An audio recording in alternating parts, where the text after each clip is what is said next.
Hello and welcome to the Blue Open Studio tutorial video series. The topic of this video will be reports.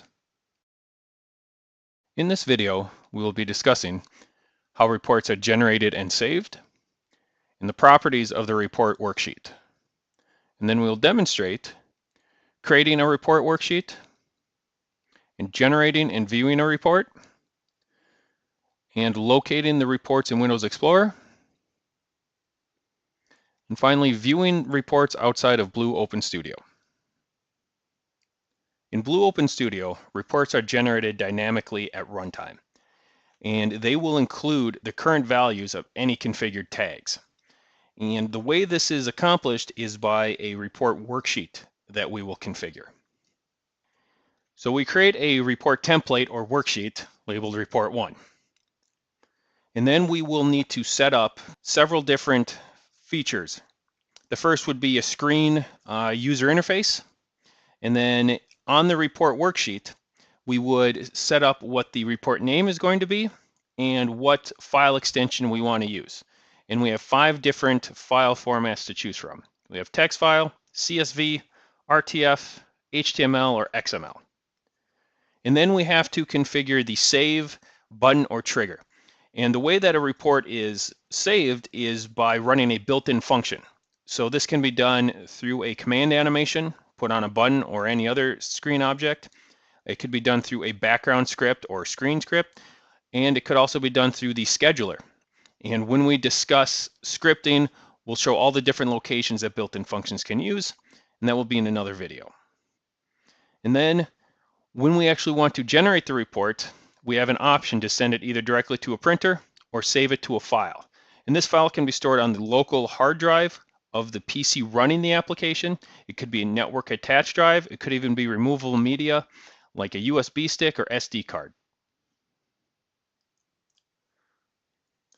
So in Blue Open Studio, to create a report, under Project Explorer, we go to the Tasks tab, and we see Reports about halfway down. We will right-click and select Insert, and then we get the report worksheet. And this is broken up into a header and a main body. In the header, there are just a few fields. The first is the description, and then there is the output file. And what this is these are typically straight text fields.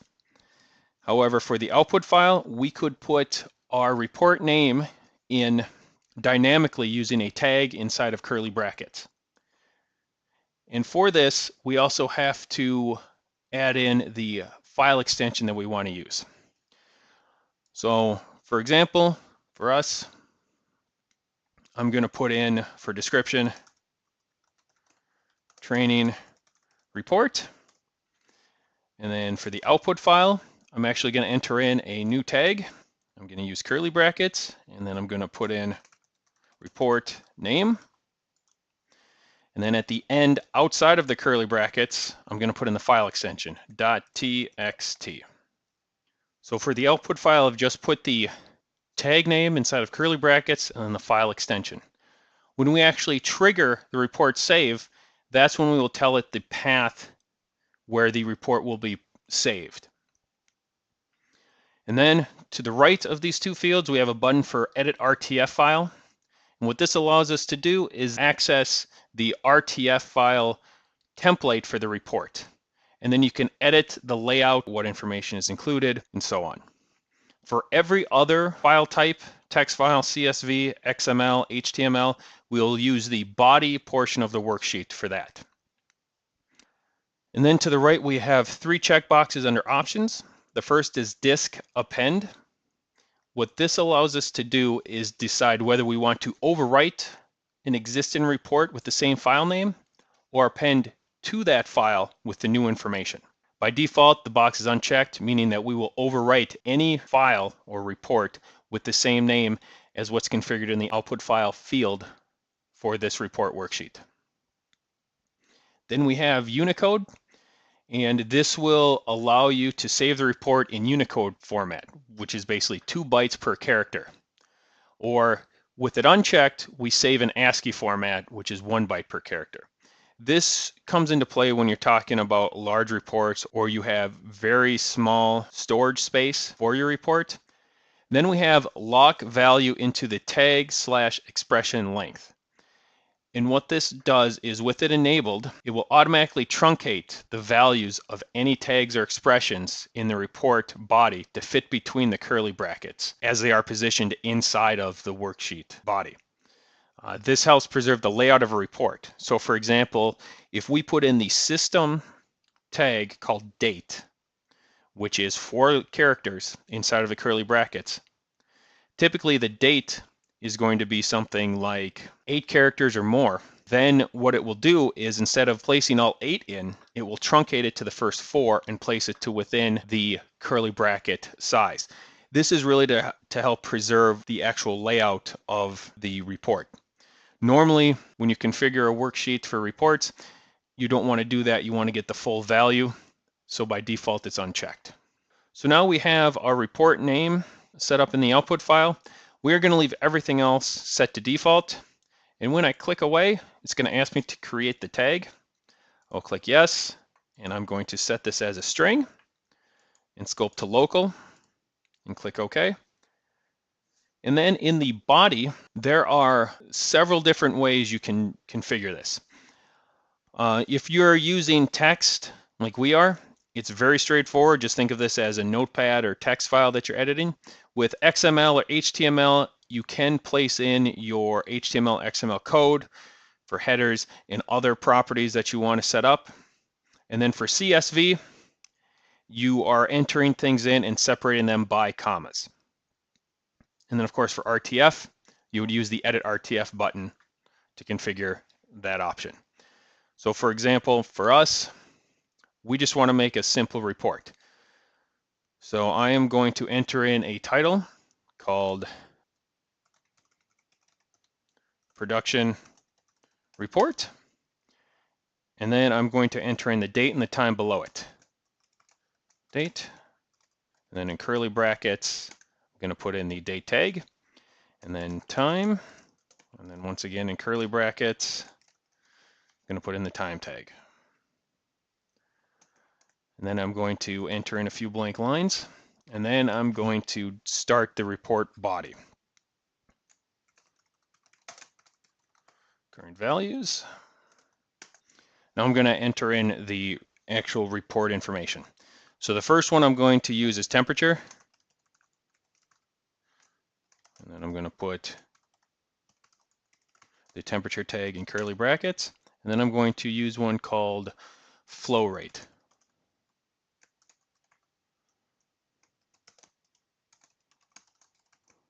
And once again, the tag in curly brackets. And then I'm going to enter in mode. And for this, I actually want to determine what the label would be for the mode. And this goes back to a previous video where we set up the mode for either automatic or manual. So I'm going to enter in an expression here. And this is similar to when we set up a rectangle or a button for the caption. To enter in a function, we have to put it into curly brackets. So I'm going to use the if function. So I'm going to put an open curly bracket and then if, then a parenthesis, mode equals 1, comma, and then in quotes, automatic, comma, and in quotes again, manual. And then a close parenthesis, close curly bracket. And then I will enter in a few more blank lines, and then I'm going to put in who the report is generated by. So report generated by, and then I'm going to use a built-in system tag called username.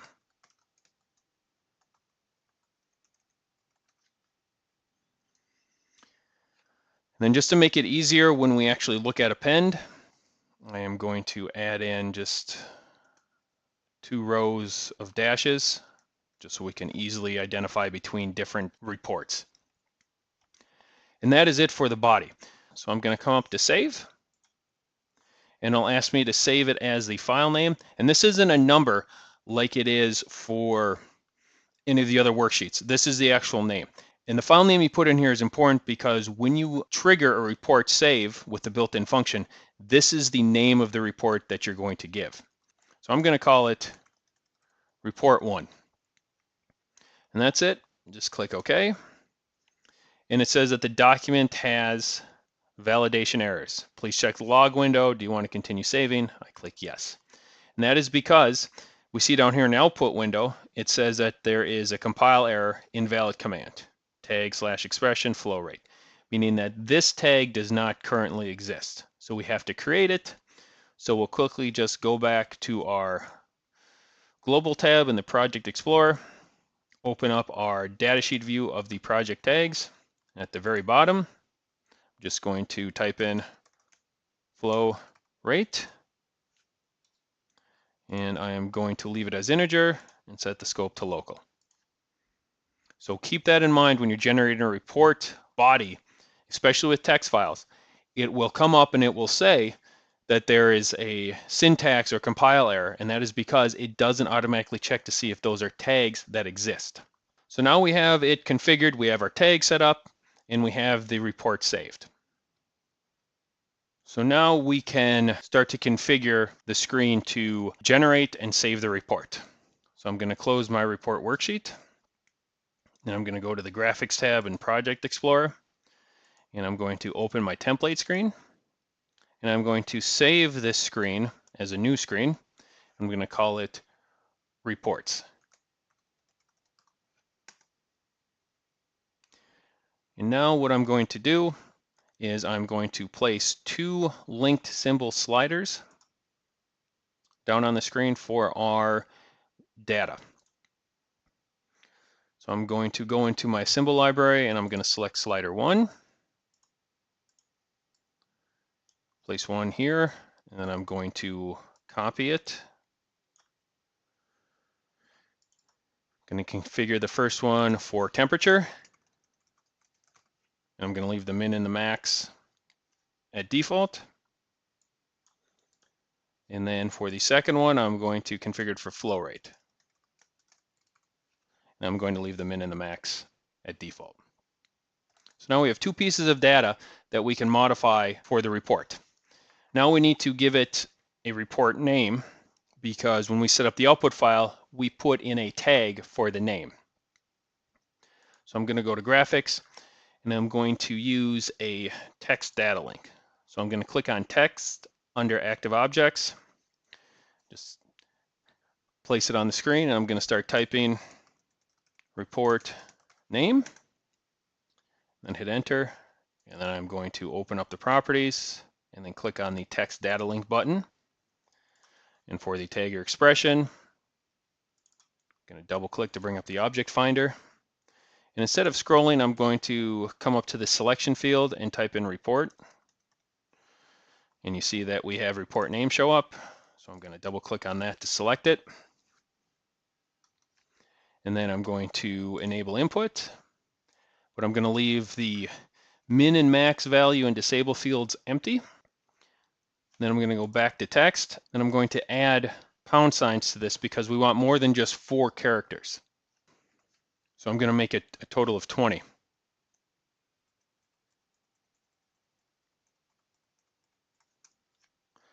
Okay, and now we are all set for our report name. And now we need to configure a way to save or generate the report. So under Graphics, I'm going to click on Button, and then click and drag to add a button to the screen. Come into the Properties. Caption, I'm going to change to Print Report. And then I'm going to go to Command. And I will go to the On Up tab. And we are going to use the built-in language to generate and save the report. But first we need to look at the report built-in function that we're going to use. So I bring up the tech ref and I'm going to search for a report. And I will click on report. And this brings us to the built-in function. And what we see here is that we have two arguments. We have the string function argument, which tells us where we want to send the report. Do we want to save it to disk? Do we want to generate a PDF? Or do we want to send it to a printer? And then the optional argument, which is the orientation, either portrait or landscape. By default, it is always selected to portrait, and if you leave this argument blank, it will use portrait orientation.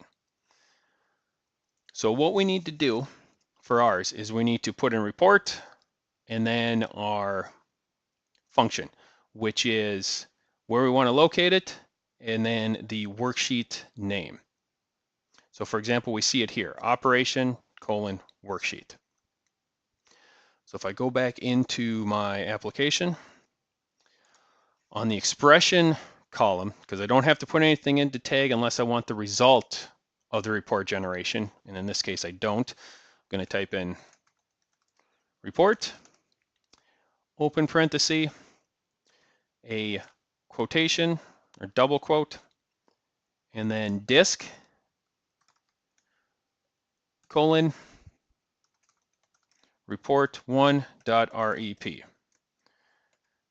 Another double quote and a close parenthesis. And that is it. So what we're telling it here is we want to save it to a disk, and we want to generate a report based on the report1.rep report worksheet. So now we have our save trigger configured properly. So now I'll come up and I will save the screen. And I will close it, and the symbols as well. So now we have a report worksheet and the report screen configured. Now we just have to add a button to the navigation screen in order to get to it. So I'm going to open my navigation screen, copy my linked symbols button, and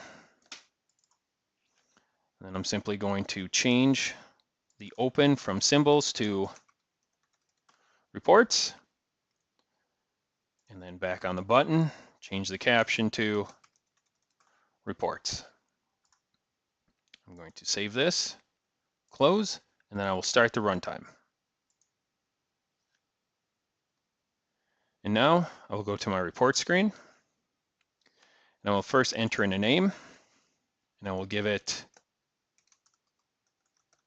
training report, and then I will change the values for temperature and for flow rate, and then I will click print report. And now the report has been generated, or at least it should have been. So I will first navigate to it through Windows Explorer. So open Windows Explorer, and is located in the application folder for our program. So ours, or at least mine, is located under C drive and BOS_training. And I will maximize this. And we see here that we have trainingreport.txt. So if I open this text file, see I have my title, my date and time, and then my current values, along with the mode, and then the report generated by, and then my current username. Then I have my two lines as a separator. So I will now close this, and I will go back into Blue Open Studio.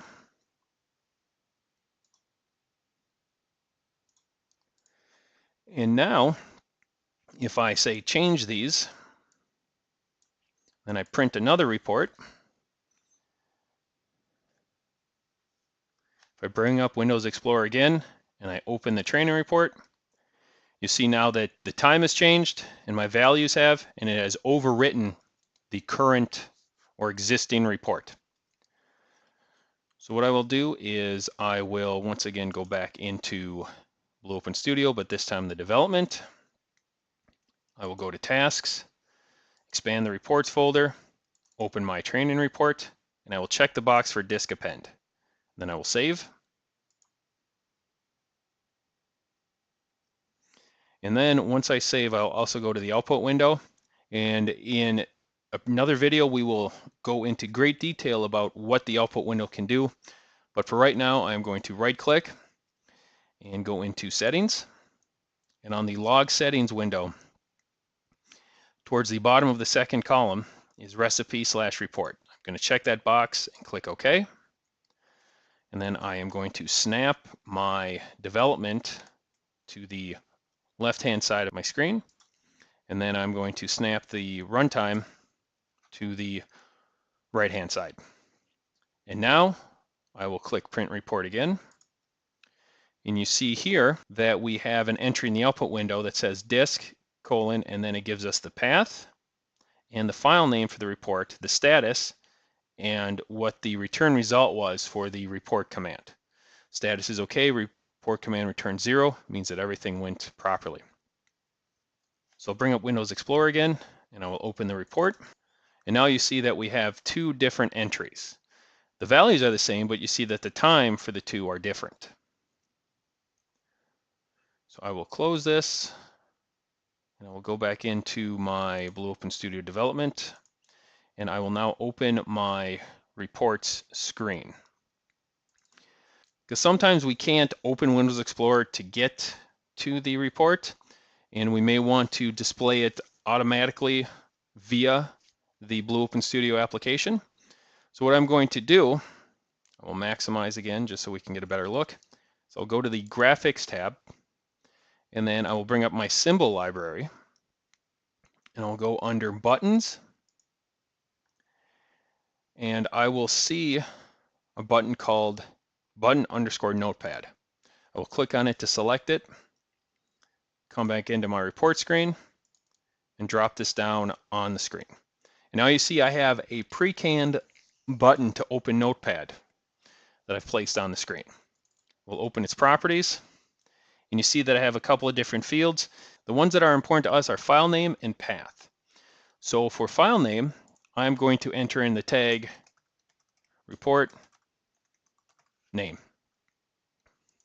Then I'm actually going to change the label as well to open report. And now if we were to save the report in another location other than the application directory, we would put the path in here. But since we haven't, we can leave that blank. I'm now going to save. And I will close the properties, snap my development back to the left. And now we see that our screen has been updated with the new button. I will save, or I'll modify the values. And then I will save the report. And now I will open it via the new button. You see that it opens Notepad and it opens the report. You see we now have 3 entries. Thanks for watching. If you have any questions, please feel free to contact ProFace America Technical Support by phone at 1-800-289-9266, option 2, or by email, support@profaceamerica.com. You can also visit our website, profaceamerica.com, for manuals, drivers, product FAQs, and other product and software information. Thanks again, and have a great day.